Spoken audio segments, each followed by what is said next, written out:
Radioactivity question 3. Uranium-238 is an unstable isotope and undergoes alpha decay to become thorium, symbol Th. This decay has a half-life of 4.51 times 10 to the 9 years. Calculate the decay constant for this isotope. Well, the half-life is equal to the natural log of 2 over the decay constant lambda. Rearranging, we get lambda is equal to natural log of 2 over the half-life.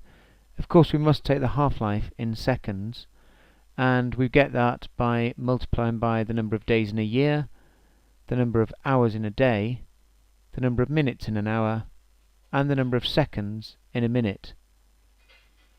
This gives a decay constant of 4.87 times 10 to the minus 18 per second. If a sample of uranium-238 has an activity of 200 becquerels, calculate the mass of the sample. Well, first we can work out the number of atoms using activity is equal to decay constant multiplied by the number of atoms. Rearranging for the number of atoms and adding the figures we have gives us 4.11 times 10 to the 19 atoms. The number of moles present is equal to the number of atoms divided by the number of atoms in a mole, the Avogadro constant. And putting the figures in tells us we have 6.82 times 10 to the minus 5 moles.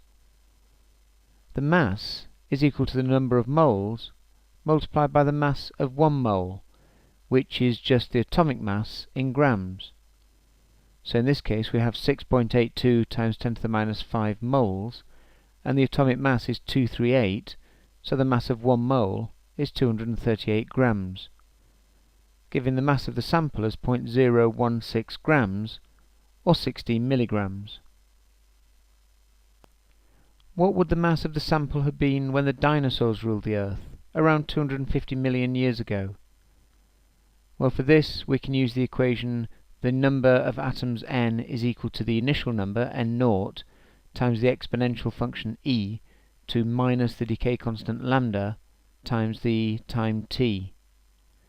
As the number of atoms changes, the mass changes in the same proportion. So we can write this equivalent equation. Then we can rearrange for m0. E to the minus lambda t just means 1 over e to the lambda t. And so we can rearrange as m0 is equal to m times e to the lambda t. Now we put the numbers in. The mass now is 60 milligrams times e to lambda we found as 4.87 times 10 to the minus 18 per second, and the time 250 million years, 250 times 10 to the 6, and the data sheet gives the number of seconds in a year as 3.15 times 10 to the 7. I could of course have multiplied again by the number of days in a year, the number of hours in a day, minutes in an hour, and seconds in a minute. This gives an initial mass of just 16.6 milligrams.